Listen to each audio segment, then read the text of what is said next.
नमस्कार, आप देख रहे हैं न्यूज 18। मैं हूं आपके साथ मेनका चौधरी। आस्था और दान के महापर्व मकर संक्रांति पर श्रद्धालुओं ने भक्ति के सागर में आस्था की डुबकी लगाई। सूर्योदय काल से ही श्रद्धालुओं ने गंगा, यमुना, सरयू समेत दूसरी नदियों में स्नान ध्यान किया। प्रदेश के अलग अलग जिलों में मकर संक्रांति कैसे मनाई गई, ये रिपोर्ट देखिए।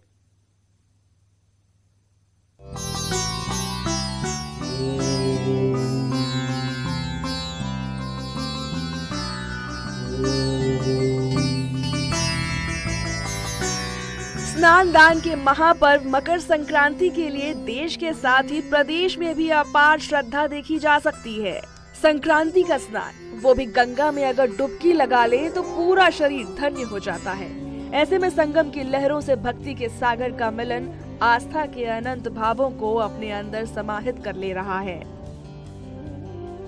संक्रांति पर स्नान ध्यान की बात की शुरुआत सबसे पहले तीर्थ नगरी प्रयागराज से करेंगे।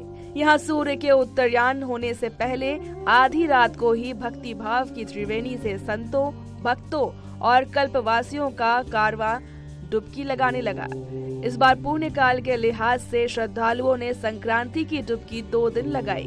भोर में ही आस्था के पथ पर भक्ति की लहरें लिहोरे मारने लगी। यहाँ पे व्यवस्था तो बहुत अच्छी की गई है, मतलब हर तरीके से पुलिस प्रोटेक्शन में लगी हुई है, नहाने का भी। और सबसे बड़ी बात यह है कि इस बार पॉलीथीन का यूज यहाँ पे एकदम बंद कर दिए हैं, तो सबसे अच्छा तो ये है। स्नान पर्व को देखते हुए कुल 17 स्नान घाट बनाए गए थे। सुरक्षा के मद्देनजर जल पुलिस और गोताखोरों को स्नान घाटों पर तैनात किया गया था। घुड़सवार पुलिस भी मेले में पेट्रोलिंग कर रही थी। सारी व्यवस्थाएं सुनिश्चित हैं। जल में और थल में सारी प्रकार सुरक्षा व्यवस्था चाक चौबंद रखी गई है। जल में एसडीआरएफ, एनडीआरएफ, फ्लड कंपनीज के जवान और प्रशिक्षित गोताखोर लगातार अपनी ड्यूटी को अंजाम दे रहे हैं। गंगा यमुना के घाटों पर स्नान की होड़ मची रही। श्रद्धालुओं ने परिवार की समृद्धि के लिए संकल्प लिया। संगम नोच पर बने वॉच टावर में मेले का भव्य नजारा देखते ही बन रहा था। यहाँ से देखने पर चारों ओर जन समुद्र दिखाई दे रहा था।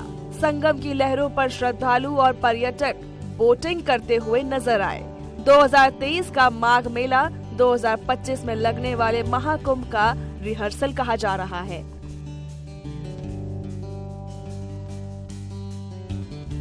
संगम में आस्था की डुबकी लगाई है और यहाँ पे हम लोगों ने टोटल 17 घाट बनाए। 17 घाट पर हम लोगों ने स्नान के लिए बेहतरीन व्यवस्थाएं करी है।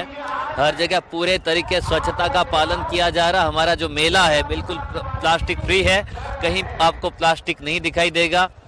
महिला पुलिस, जल पुलिस और बहुत सारी नाव हम लोगों ने लगा रखी है। यहाँ इस समय मोटर बोट नहीं चल रहा है, लेकिन हम लोगों ने जो जितनी बोट्स हैं वहाँ पे लाइफ जैकेट्स हर जगह लगा रखे हैं ताकि सुरक्षा को हम सुनिश्चित करा सके। वहीं संगम तट पर कल्पवास कर रहे संतों ने उत्तराखंड के जोशीमठ में आई दैवीय आपदा को लेकर चिंता जाहिर की। साथ ही राष्ट्र रक्षा और अयोध्या की तरह काशी जैसे मथुरा में भी भव्य मंदिर निर्माण की मां गंगा और यमुना से कामना की। परिक्रमा और पूजा का संकल्प मेरा रहा है, क्योंकि बार बार मुझे जो सीमेंट की वो भूमि याद आती है। क्योंकि जब मैंने परिक्रमा करके लगभग मैं 1 वर्ष उस क्षेत्र में रहा हूँ पहाड़ियों में, तब वहाँ का दर्शन मुझे जब याद आता है तो मेरा मन विदीर्ण होने लगता है। अगर जो लोग वहाँ रहते हैं बड़ी मुश्किलों से उनका जीवन यापन हो पाता है। अगर उनकी मकान जाएंगे, लोग जाएंगे, तो जो वो बच्चे, वो नौजवान, वो संत, महात्मा कैसे सुरक्षित रहेंगे। उधर शिव की नगरी काशी में भी गंगा घाटों पर श्रद्धालुओं का रेला मौजूद रहा। लाखों की संख्या में श्रद्धालुओं ने गंगा में आस्था की डुबकी लगाई। मनोकामना का उत्साह है कि बाबा विश्वनाथ, माँ गंगा उनकी सारी मनोकामनाएं पूर्ण कर, और इसी आस्था के साथ लोग यहाँ गंगा घाटों पर आ रहे हैं, आस्था की डुबकी लगा रहे हैं। हमारे साथ कुछ भक्त भी हैं। क्या कहना चाहेंगे? आज मकर संक्रांति का आपने स्नान किया, क्या माँ गंगा से मांगा?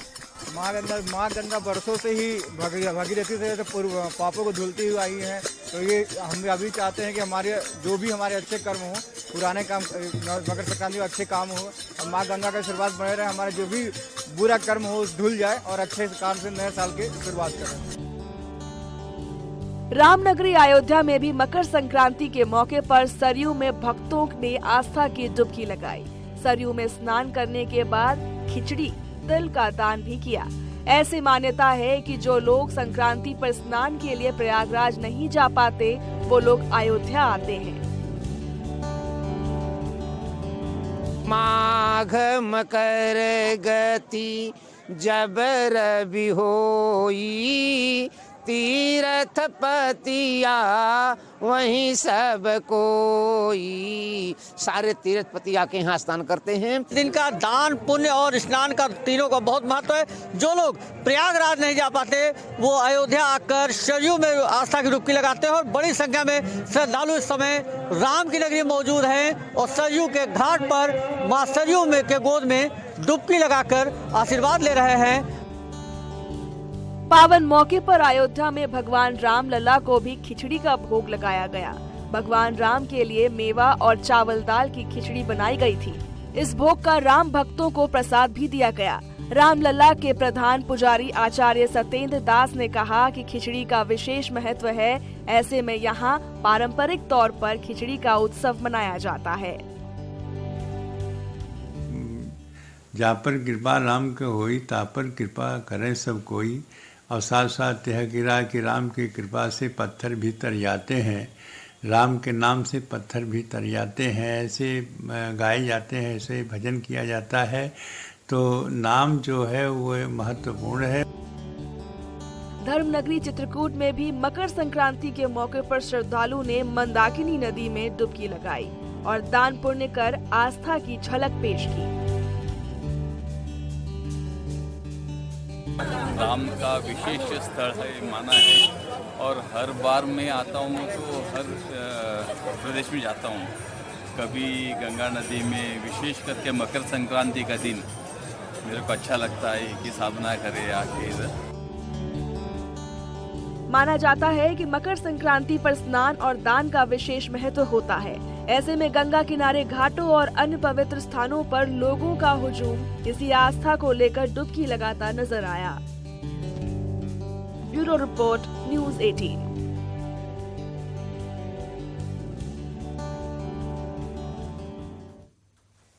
तो एक तरफ जहां श्रद्धालुओं ने आज के दिन पवित्र नदियों में आस्था की डुबकी लगाई, तो वहीं दूसरी तरफ गुरु गोरखनाथ मंदिर में लाखों की संख्या में श्रद्धालु पहुंचे और उन्होंने बाबा गोरक्षनाथ को खिचड़ी चढ़ाई।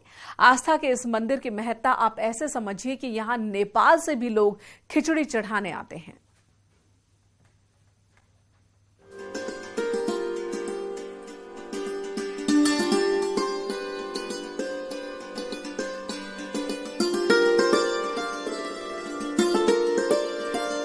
नाथों के नाथ हई बाबा गोरखनाथ, बिनती सुन ली हमार। नाथों के नाथ हई बाबा गोरखनाथ, बिनती सुन ली हमार। अरे खिचड़ी चढ़ावे ऐनी रौरी दुआर, बिनती सुन ली हमार। गोरखनाथ मंदिर, जिसे सामाजिक समरसता का केंद्र कहा जाता है, यहाँ जाति, पंथ, मजहब की बेड़ियां टूट जाती हैं। मंदिर परिसर में लगने वाला खिचड़ी मेला भी जाति धर्म के बंटवारे से अलग होता है।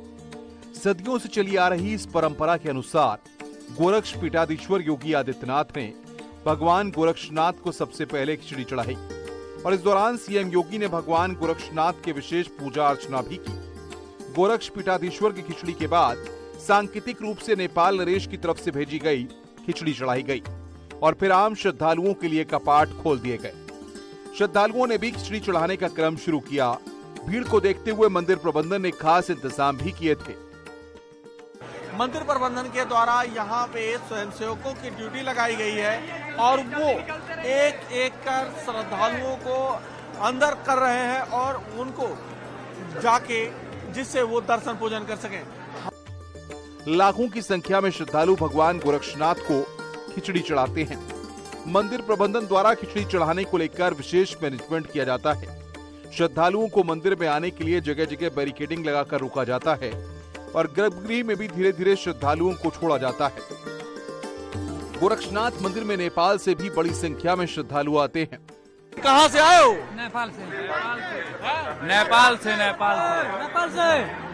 कब से आ रहे हो खिचड़ी चढ़ाने? लगभग 4 बजे से। कितने सालों से आते हो? 10 साल से 10 साल 10 साल 10 साल 5 साल।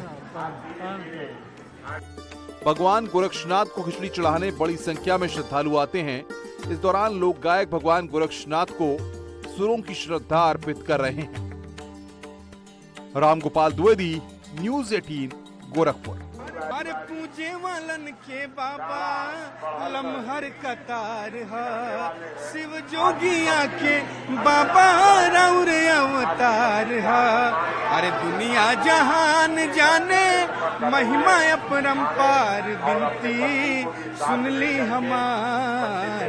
अरे खिचड़ी चढ़ावे आईनी रौरी दुआर, बिनती सुन ली हमार। तो जो लोग गायक हैं वो अपने विधा से यहाँ पे भगवान गोरक्षनाथ को आगे खाली है याद कर रहे हैं और उनकी पूजा पाठ कर रहे हैं और गायकी के माध्यम से सबको मंत्रमुग्ध कर रहे हैं। अनिल पांडे के साथ रामगोपाल द्विवेदी, न्यूज़ 18 गोरखपुर। चलिए यहाँ रुकेंगे, एक छोटे से ब्रेक के लिए तुरंत लौटेंगे।